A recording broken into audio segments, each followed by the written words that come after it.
আসসালামু আলাইকুম ওয়া রাহমাতুল্লাহি ওয়া বারাকাতুহু। আলহামদুলিল্লাহি রাব্বিল আলামিন ওয়াসসালাতু ওয়াসসালামু আলা সাইয়্যিদিল আম্বিয়াই ওয়াল মুরসালিন ওয়া আলা আলিহি ওয়া আসহাবিহি আজমাইন।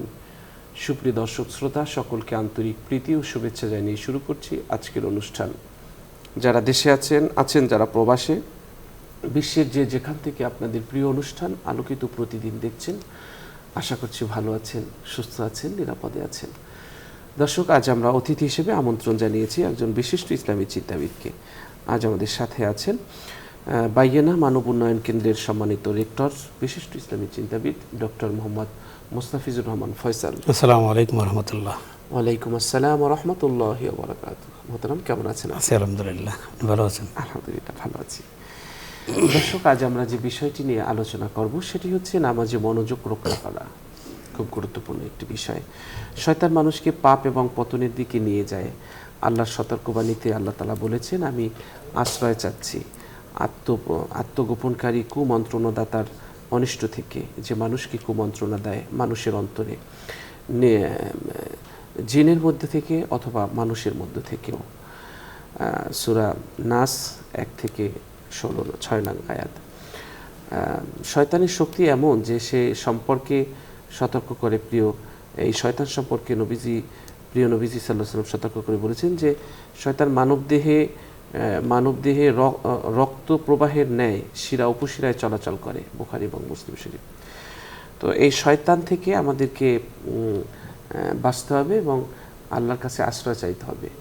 আর নামাজে যখন থাকবো তখন আমাদের মনে রাখতে হবে যে শুধু নামাজে শরীরটা পড়ে থাকে, মন পড়ে থাকে দোকানপাটে, রাস্তাঘাটে, তাহলে হবে না। নামাজে যেভাবে শরীরটাকে আমরা ধরে রাখবো, মনটাকেও নামাজে আমরা ধরে রাখবো। আসলে একাগ্রতাহীন ইবাদত মূল্যহীন, অথচ কম বেশি আমরা সবাই নামাজের মধ্যে মনকে স্থির রাখতে পারি না। বলে থাকি নামাজে দাঁড়ালেই নানান চিন্তা এসে হাজির হয়, এমনকি তখন নামাজে রাকাত সংখ্যাও ভুলে যাওয়ার সম্ভাবনা অনেক সময় হয়ে যায়।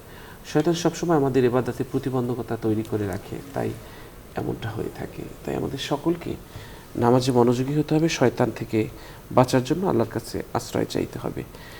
রাসূল সাল্লাল্লাহু আলাইহি ওয়াসাল্লাম বলেন, যখন আজান দেওয়া হয় শয়তান বায়ু নিঃসরণ করতে করতে পিছু হটে। আবার ইকামত শেষ হলে শয়তান মানুষ এবং তার অন্তরের মধ্যে অবস্থান করে।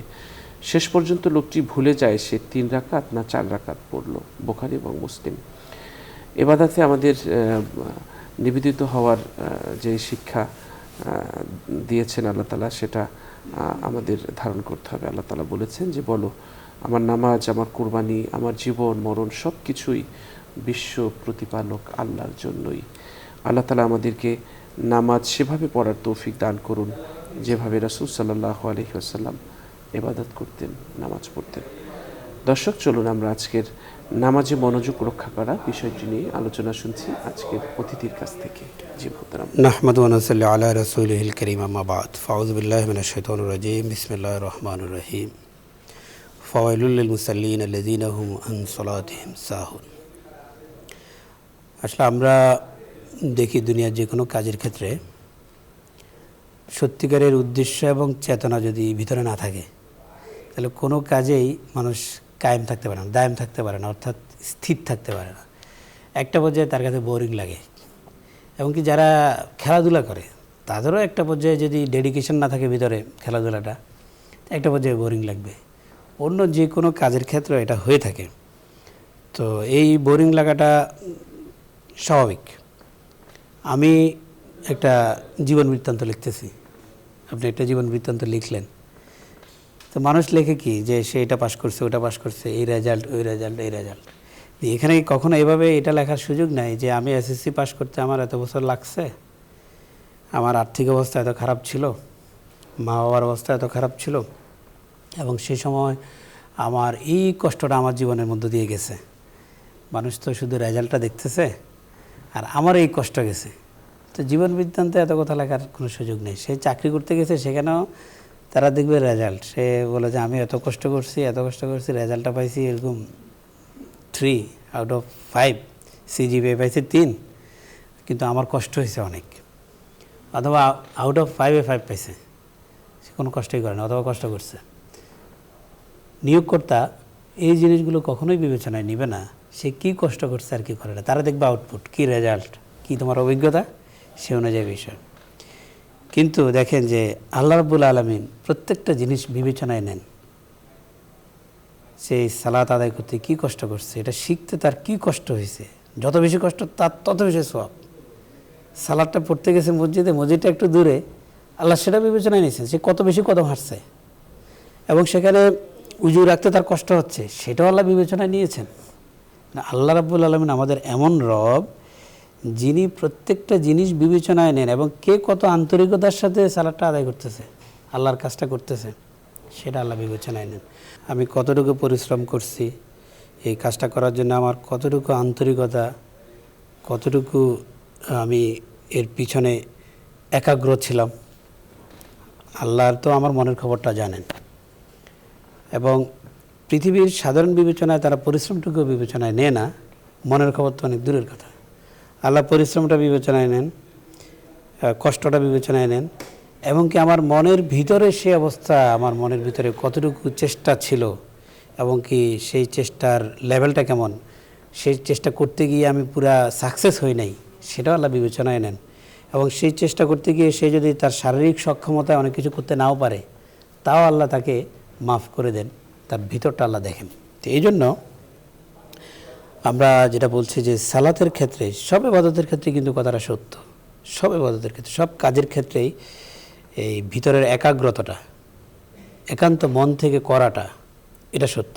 সালাতের ক্ষেত্রে এটা বেশি সত্য। এই জন্য সালাত একটা দৃশ্যমান ইবাদত, এটা দৃশ্যমান ইবাদত, মানুষ কাজটা করতে দেখে, যার কারণে আমি সালাত আদায় করছি, মসজিদে যাচ্ছি আসছি, মানুষ দেখতেছে আমাকে, মানুষ বলবে লোকটা নামাজি, লোকটা মুসল্লি, ভালো মানুষ।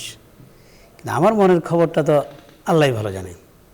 আমি সালাত আদায় করতে গিয়ে সেটা আমি কিভাবে করছি, এটা আল্লাহ সবচেয়ে ভালো জানেন। এই জন্য এই ক্ষেত্রে আল্লাহ রাব্বুল আলামিন, যেটা আমি শুরুতে পড়ছিলাম যে সূরা মাউনে আল্লাহ কয়েকটা বিষয় একসাথে অন্তর্ভুক্ত করছেন। আল্লাহ বলছেন আরাইতাল্লাযী ইউকাযযিবু বিদ্দীন, আল্লাহ তাদের কথা বলছেন যারা বিচার দিবসকে অস্বীকার করে, যারা আখিরাতকে অস্বীকার করে।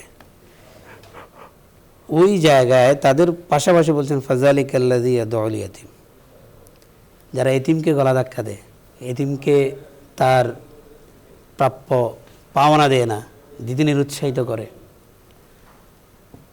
ওয়ালা ইয়াহুদ্দু আলা তুআমিল মিসকিন, মিসকিনের কথা আল্লাহ বলছেন। দেখেন, আখিরাতে অস্বীকার করার কথা বলছেন, ইয়াতিমকে না দেওয়ার কথা বলছেন, মিসকিনকে না দেওয়ার কথা বলছেন। এটার সাথে সালাতের কি সম্পর্ক? এরপরে বলছেন ফাওয়াইলুল লিল মুসাল্লিন আল্লাযীনা হুম আন সালাতিহিম সাহুন। তো এখানে অন্য জায়গায় কিন্তু ব্যাপারটা আছে যে ওয়াইল একটা জাহান্নামের একটা লেভেলের কথা, যে ভয়ঙ্কর একটা আযাবের স্তর হচ্ছে ওয়াইল জাহান্নামের। তো সেটা আল্লাহ রাব্বুল আলামিন এখানে বিচার দিবসকে অস্বীকারী এবং এই যে বড় বড় কাজগুলো অস্বীকারী, এটার সাথে আল্লাহ রাব্বুল আলামিন সম্পর্ক করছেন মুসল্লিদেরকে, যারা সালাত আদায় করে না তাদের কথা কিন্তু বলছেন না। আল্লাহ বলছেন মুসল্লিদের কথা, যারা তাদের সালাতের ব্যাপারে গাফেল, উদাসীন, একাগ্র নয়। এখানে ব্যাপারটা সিরিয়াসনেসটা আমরা উপলব্ধি করি। অন্য জায়গায় আল্লাহ ওয়াইলের কথা বলছেন, ভয়ঙ্কর কথা, ওয়াইলুল মুকাজ্জিবিন, মুকাজ্জিবিন সম্প্রদায়ের কথা বলছেন যে আল্লাহ তাদের জন্য ওয়াইল, ভয়ঙ্কর দোজখের কথা বলেছেন। আল্লাহ মুতাফফিফিনের কথা বলেছেন, ওয়াইলুল মুতাফফিফিন, যারা ব্যবসায়িক সম্প্রদায়, যারা 2 নম্বরই করে, অর্থাৎ দুনিয়ার মানুষের হক নষ্ট করে, তাদের কথা আল্লাহ ওয়াইল বলছেন। আখিরাতকে অস্বীকারীর কথা বলেছেন, আর সরাসরি ওই মুসল্লিদেরকে এখানে ঢুকে দিয়েছেন আল্লাহ। সালাত অস্বীকারী বা সালাত পড়ে না তাদের কথা না, মানে ব্যাপারটা কত সিরিয়াস, যে ওই মুসল্লি যারা সালাতের ব্যাপারে উদাসীন, গাফেল, এবং সে নামাজ পড়ে, মসজিদেও যাচ্ছে, মানুষ দেখতেছে সালাত আদায় করছে, অথচ নামাজে গিয়ে নামাজের মধ্যে তিনি আর নাই, নামাজের মধ্যে তার প্রাণ নাই, নামাজের মধ্যে তার মন নাই। সে নামাজে দাঁড়িয়ে দুনিয়ার সব হিসাব কিতাব তিনি করছেন, তার ব্যক্তিগত জীবনের অনেক বিষয়াদি নিয়ে তিনি চিন্তা করছেন, নামাজের মধ্যে এই কাজগুলো করছেন, অথবা নামাজ যে সময়টা পড়া দরকার একাগ্রতার সাথে কিন্তু এই জিনিসটাও আছে, নামাজের সময় মতো নামাজটা আদায় করা। এখন আমি জোহরের নামাজ জোহরের সময় পড়লাম না, অথবা সূর্য মানে আসরের টাইম হয় ওই সময় গিয়ে পড়লাম, আসরের সময় আসরটা পড়লাম না, এটাও কিন্তু এর মধ্যে পড়ে। আবার নামাজে আমি দাঁড়িয়েছি, এত স্পিডে আমি নামাজ পড়ছি, নামাজের মধ্যে আমার যদি সাধারণ একজন যদি আমি দাঁড়াইছি আর একজন পাশাপাশি সূরা ফাতিহা পড়ার চেষ্টা করতেছে, দেখা গেলো সেই সূরা ফাতিহা পড়ার আগেই আমার সব সূরা কেরাত সব শেষ করে আমি রুকুতে চলে গেছি। এবং আরেকজন পাশে নামাজ পড়ছেন, তিনি একবার পড়ার আগে দেখা গেছে উনি উঠে ইতিমধ্যে সেজদায় চলে গেছেন, রুকু থেকে উঠে ঠিকমতো দাঁড়ান নাই, এটাকে আধা আধি দাঁড়াইছেন, দাঁড়াইয়া এটা পুরা সোজা হওয়ার আগে তিনি সেজদায় চলে গেলেন, সেজদায় গিয়ে দুই সেজদার মাঝখানে পুরো বসার তার আর সময় হয় নাই, সময় কম, তার মুরগির মতো আরেকটা ঠোক মারলেন। তো এই জিনিসটা যেটা বলা হচ্ছে যে এই নামাজটার মধ্যে তার কোনো খুশু নাই। তো নামাজের মধ্যে খুশু জিনিসটা কি? খুশু জিনিস রাসূল সাল্লাল্লাহু আলাইহি ওয়াসাল্লাম শিখিয়ে দিয়েছেন যে এমনভাবে সব আমলের কথাই বলা হয়েছে, সালাতের কথা স্পেশালি বলা হয়েছে, এমনভাবে সালাত আদায় করো যেন মনে করো যে তুমি আল্লাহকে দেখছো। তা আমি যদি মনে করি যে আমি আল্লাহকে দেখছি, তাহলে আমার সালাদটাই আসলে সেভাবে হয়। আর যদি সেটা যদি সম্ভব না হয়, তাহলে এতটুকু অন্তত মনে করো যে তোমাকে আল্লাহ দেখছেন। তো ব্যাপারটা হচ্ছে যে আমরা যদি মনে করি যে আমাকে একটা চান্স দেওয়া হয়েছে, একজন হাই অফিসিয়াল ব্যক্তির সাথে কথা বলবো, আমার কিছু বলার সুযোগ আছে, সেখানে কিছু তদবির করব, কিছু আমার কথা বলবো, এবং আমাকে কিছু সময় দিয়েছেন 5 মিনিট, আর আমি সময় পাইয়ে আমি চেষ্টা করতেছি এই 5 মিনিটটাকে কীভাবে 10 মিনিট করা যায়, কথাটা একটু বেশি বলা যায়। ব্যাপারটা কিন্তু ঠিক এরকম যে আহকামুল হাকিমিন, আমি আল্লাহ রাব্বুল আলামিনের সামনে দাঁড়িয়েছি, আমাকে সুযোগ দেওয়া হয়েছে তার কাছে কিছু বলার, আমি সেগুলো সালাতের মধ্য দিয়ে বলছি আল্লাহর কাছে, ইয়াকা না'বুদু ওয়া ইয়াকা নাস্তাঈন, তোমার ইবাদত করে তোমার কাছে সাহায্য চাই বলছি। সেই বলতে গিয়ে আল্লাহ যখন আমার প্রতি মনোযোগী হলেন, আমি বলছি আমার আর সময় নেই, আমি এমনভাবে করে আসলাম। তো ব্যাপারটা কি এরকম যে আমার ইবাদতটা আল্লাহর এত বেশি দরকার? আল্লাহ কি কোনো কিছুর মুখাপেক্ষী? আল্লাহ তো কোনো কিছুর মুখাপেক্ষী না। তো যদি মনে হয় যে আল্লাহ আমার ইবাদতের দরকার, আল্লাহর আমার ইবাদতের মধ্য দিয়ে আল্লাহর শান অনেক উপরে উঠবে, তাহলে না একটা ব্যাপার ছিল। ব্যাপার তো সেটা না।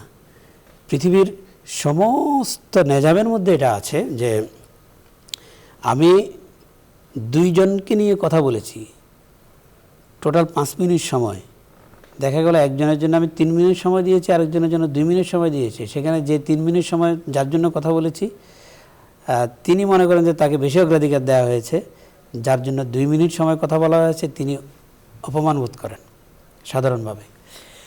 তো যেখানে আমাকে আল্লাহ রাব্বুল আলামিন ওপেন চেক দিয়ে দিয়েছেন, ওপেন সুযোগ দিয়ে দিয়েছেন, সেই জায়গায় গিয়ে আমি যদি এই কাজটা করি, তাহলে প্রথমত আমার প্রতি আল্লাহ বলছেন যে তাদের জন্য ওয়াইল, দুর্ভোগের সেই জাহান্নাম, ওই সমস্ত মুসল্লি যারা নামাজে তারা সাহুন।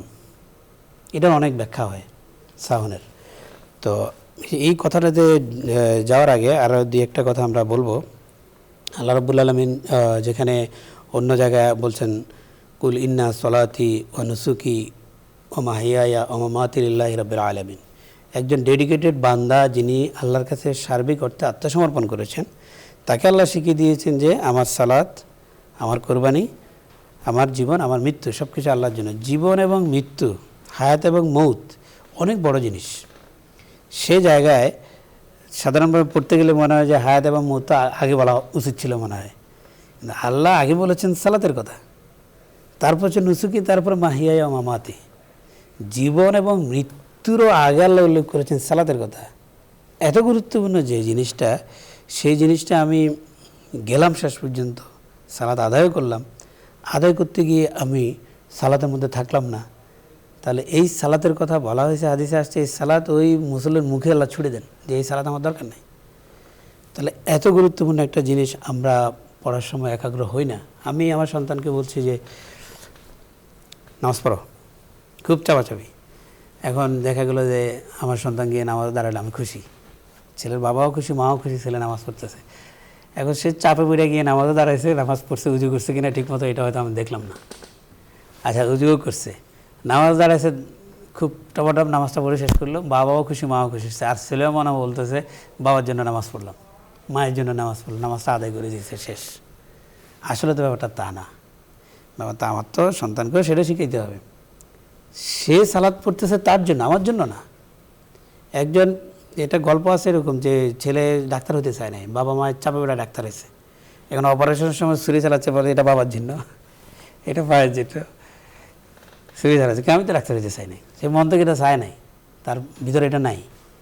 সালাতের ক্ষেত্রে কিন্তু ঘটনাটাই সেরকম, আপনার আরেকজনের দেখা দেখি অথবা আরেকজনের চাপে পেড়া সে করতেছে। আমাদের ইউনিভার্সিটিতে আমাদের একটা রুমমেট ছিল এক ভাই, তো তাকে সবসময় আমরা বলতাম ভাই চলো নামাজ পড়ি।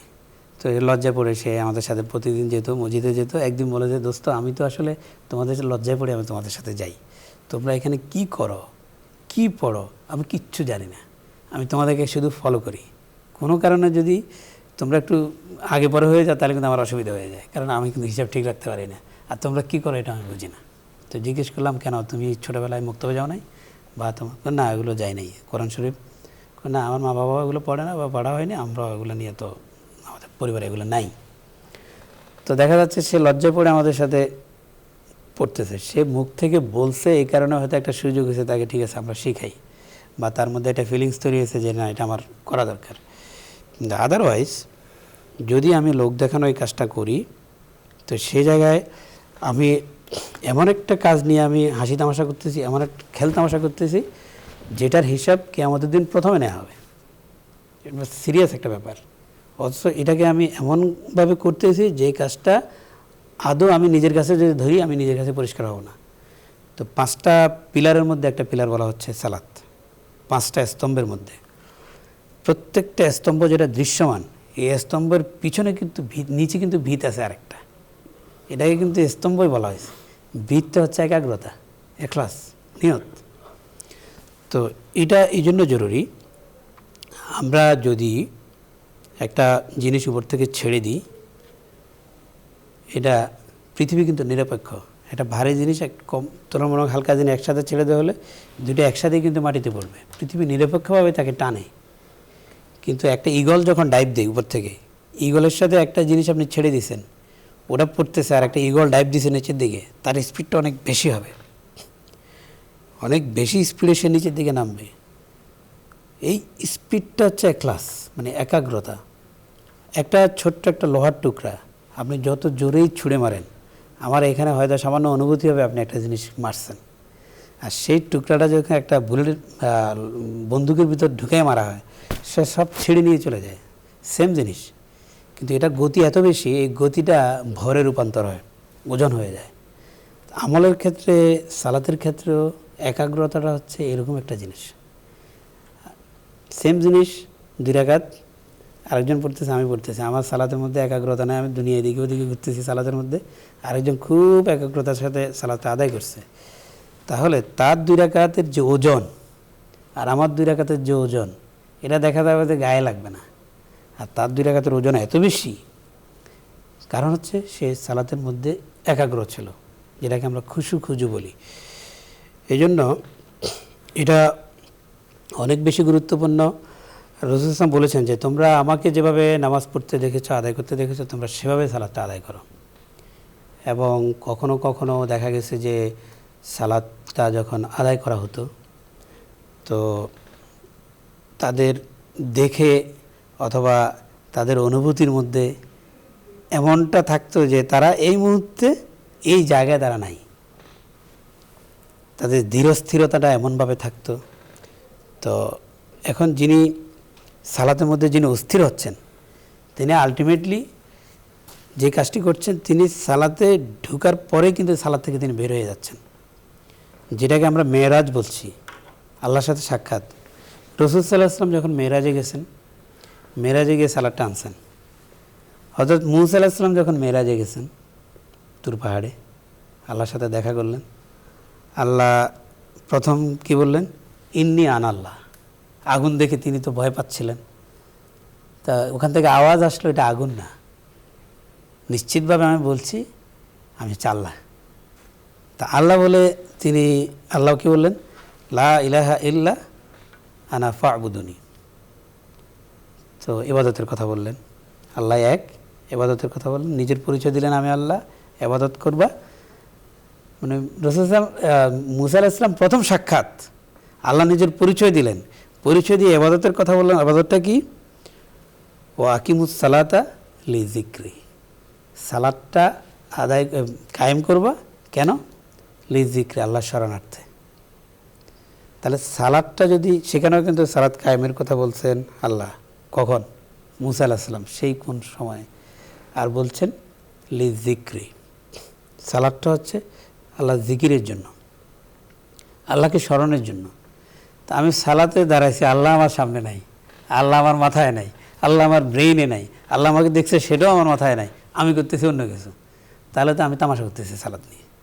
ব্যাপারটা এত গুরুত্বপূর্ণ একটা জিনিস, যেখানে মুসা আলাইহিস সালামের প্রসঙ্গটা আল্লাহ কি শুধু শুধু গল্প বলার জন্য বলছে আমাদেরকে? নিশ্চয়ই না।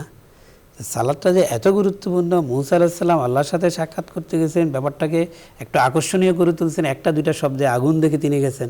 আর এই আকর্ষণীয় করে বললেন কি? আকিমুস সালাত লিযিকরি।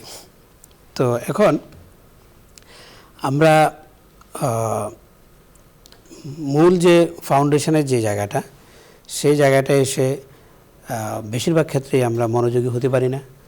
আল্লাহ রসুল শিখিয়ে দিয়েছেন, সাহাবায়ে কেরাম প্রশ্ন করছিল কয়েকজন, অনেক কথা মনে আসে নামাজের মধ্যে, এদিক ওদিক মন চলে যায়। তো রসুল সাল্লাল্লাহু আলাইহি ওয়াসাল্লাম উদাহরণটা দিয়েছেন সমুদ্রের ফেনার মতো। সমুদ্রের ফেনা যেভাবে আসে, এগুলো যদি কখনো জমানো হতো, কিছুদিন আটকানো হতো, এরা দেখা যাচ্ছে 1 ঘন্টার মধ্যে পাহাড়ের চেয়ে উঁচু হয়ে যায়, এত ফেনা। কিন্তু কী হয়? সমুদ্রের ফেনা ধরে রাখা হয় না, ছেড়ে দেওয়া হয়, চলে যায়। নামাজের মধ্যেও এরকম আমাদের বিভিন্ন দিকে মন যেতে পারে।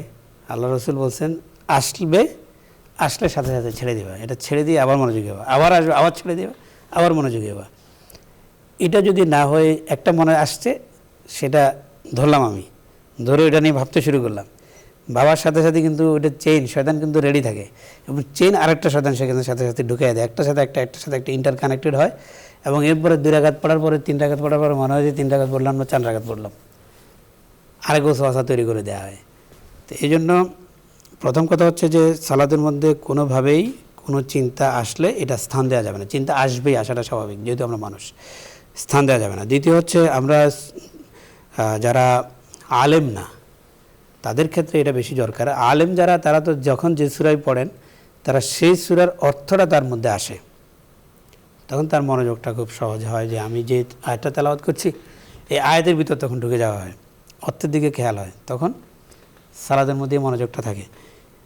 যারা আলেম না, তাদের জন্য উচিত হচ্ছে নির্দিষ্ট কিছু সূরা ঠিক করা, যেই সূরাগুলোর অর্থ তিনি ভালোভাবে শিখবেন, এবং যখনই ওই সূরাগুলো দিয়ে নামাজটা পড়বেন এবং অর্থের দিকে তিনি খেয়াল করবেন, এতে করে তার সালাদের প্রতি একটা মনোযোগ সেখানে একটা থাকবে।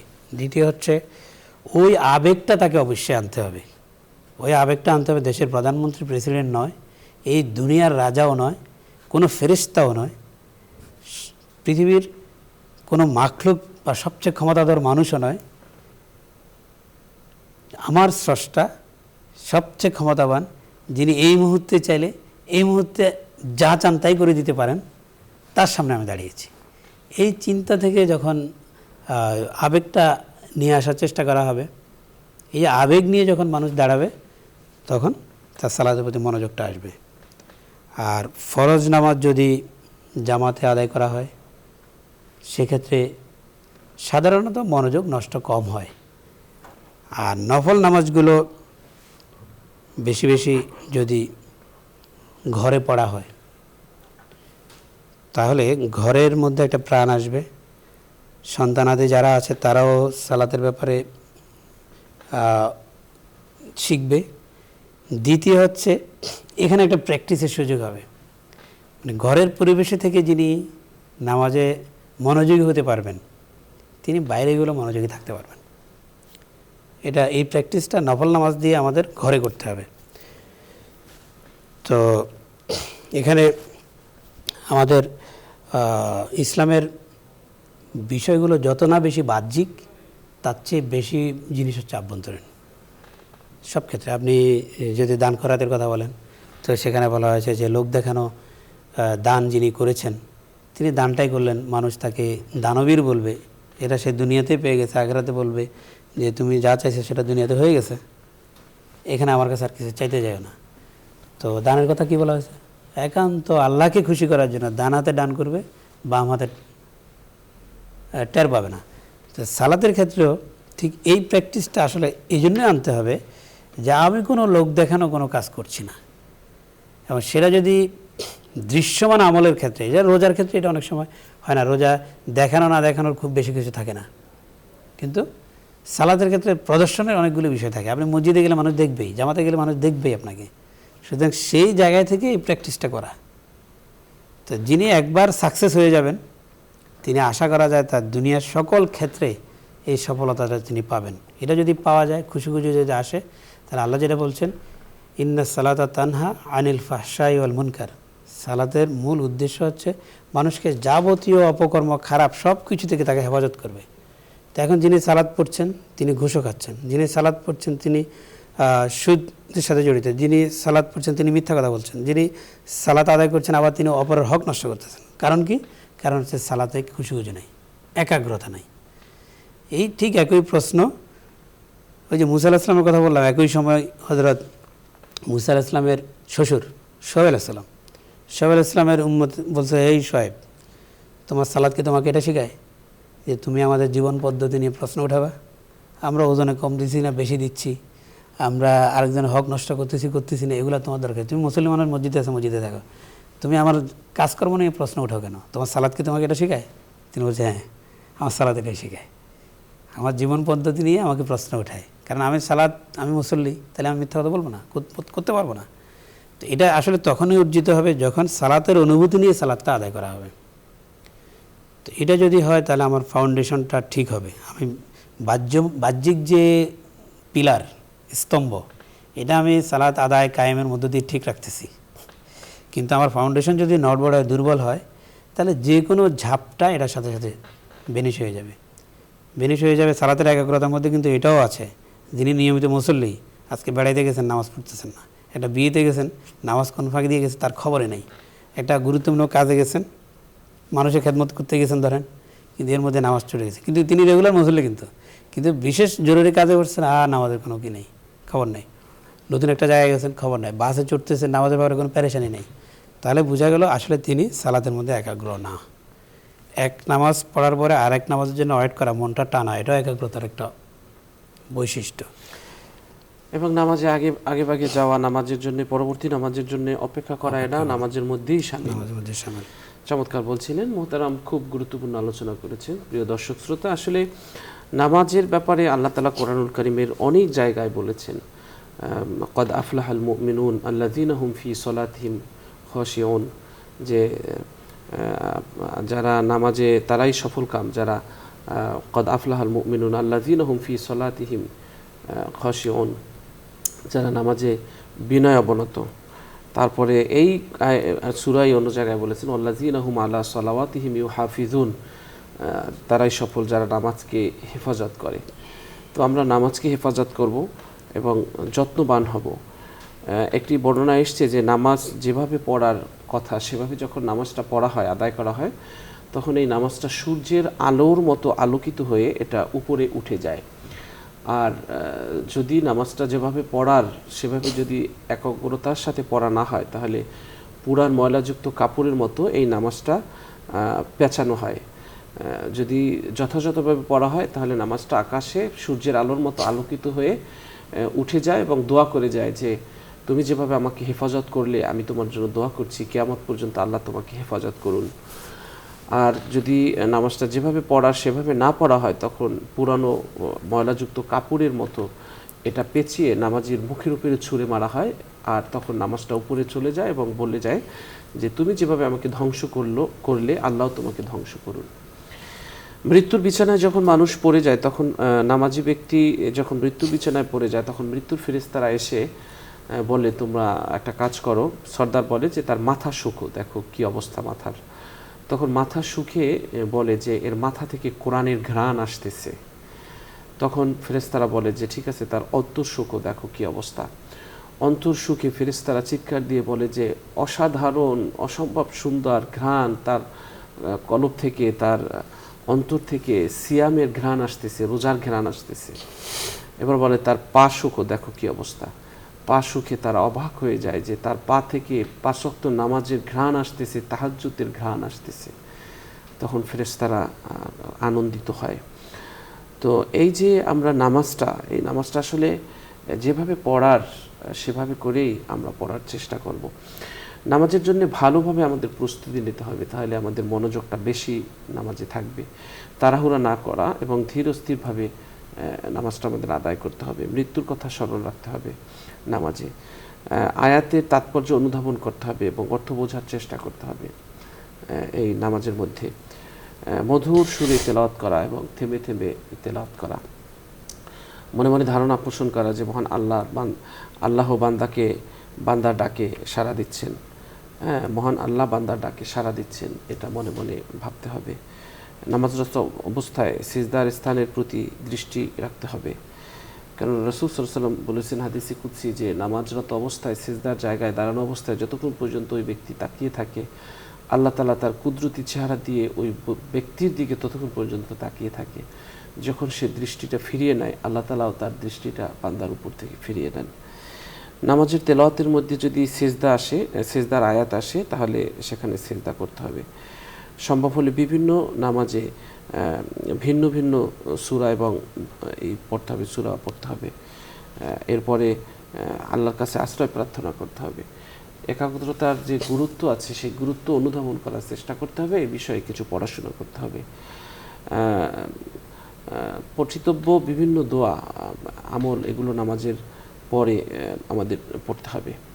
সবসময় বেশি বেশি কোরআন তেলাওয়াত করার যে চর্চাটা সেটা করতে হবে। নামাজের মধ্যেই আসলে মুমিন হৃদয়ের আল্লাহর প্রেম এবং ঈমানী চেতনা জেগে ওঠে।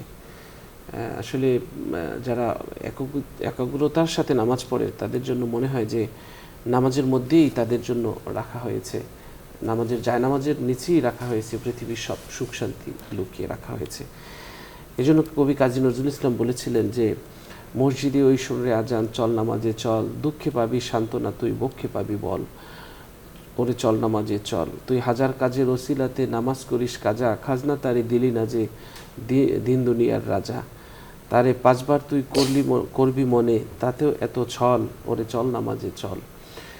তো আমরা আসলে এই বিভিন্ন ছলে আমরা তাকে, যে দিন দুনিয়ার রাজা, তাকে আমরা আসলে যথাসময় তার দরজার সামনে নিজেকে তার সামনে নিজেকে পেশ করি না, তার সামনে আমরা যাই না, নামাজটা ঠিক মতো পড়ি না। আমাদের 5 ওয়াক্ত নামাজ পড়তে হবে। অনেকেই আছে নামাজটা যথাযথভাবে আদায় করেন না, 1 ওয়াক্ত পড়লে 2 ওয়াক্ত পড়েন না, আবার পড়লেও সেটাকে সুন্দরভাবে পড়েন না। তো এগুলোর প্রতি আমাদের খেয়াল দিতে হবে, কারণ হলো এই নামাজই হলো আমাদের পরকালের সম্বল, আমার পরকালের সঞ্চয়। একদিন যখন মৃত্যুর বিছানায় বসে বুঝতে পারবো যে এটি আমার শেষ দিন, আর পৃথিবীর মানুষের সাথে থাকার সুযোগ হবে না, বিদায়ের শেষ চিঠি চলে এসেছে। আজ প্রিয় মানুষগুলো মাথার নিচ দিয়ে বালিশটা সরিয়ে দেবে, প্রিয় মানুষগুলো চোখ টেনে বন্ধ করে দিবে, মুখ চেপে বন্ধ করে দিবে, সাদা কাপড় দিয়ে জড়িয়ে দেবে। যে মানুষগুলোকে চোখে চোখে রেখেছি এতটা বছর, আজ তারা মুখ ফিরিয়ে নেবে। তখন সেই ব্যক্তি, মৃত্যু পথযাত্রী ব্যক্তি আফসোস করবে আর বলবে, ইয়াকুলু ইয়া লাইতানি কদ্দামতু লি হায়াতি, আরে ওপারের জীবনের জন্য কেন অগ্রিম কিছু আগে পাঠালাম না। তখন আফসোস হবে, আসলে তখন কিছুই করার থাকবে না। এই জন্য আসুন আমরা নামাজটাকে শক্ত করে ধরি। অনেকে আছি আমরা, আমাদের 80 বছর বয়স হয়ে গেছে, কিন্তু এখনও উজুর যে 4টা ফরজ, সেটা আমরা যদি বলি যে বলেন তো উজুর ফরজ কয়টা, বলে 10টা। কি কি? চোখ ধোয়া, মুখ ধোয়া, নাক ধোয়া, কান ধোয়া, হাত ধোয়া, পাও ধোয়া। বলতে বলতে 10টারও বেশি বলে ফেলতে পারে, কিন্তু কয়টা যে ফরজ, কিভাবে উজুটা করতে হয়, এটা অনেকে আমরা জানি না। নামাজের নিয়ম কানুনটা এখন পর্যন্ত শিখতে পারিনি। আসলে শেখার কোনো বয়স নেই। দোলনা থেকে কবর পর্যন্ত নামাজের মাসলা মাসাইলগুলো এবং নামাজ আদায়ের পদ্ধতিগুলো আমরা শিখে নেব, যথাযথভাবে নামাজ পড়ব। আল্লাহ সেই তৌফিক আমাদের দান করুন।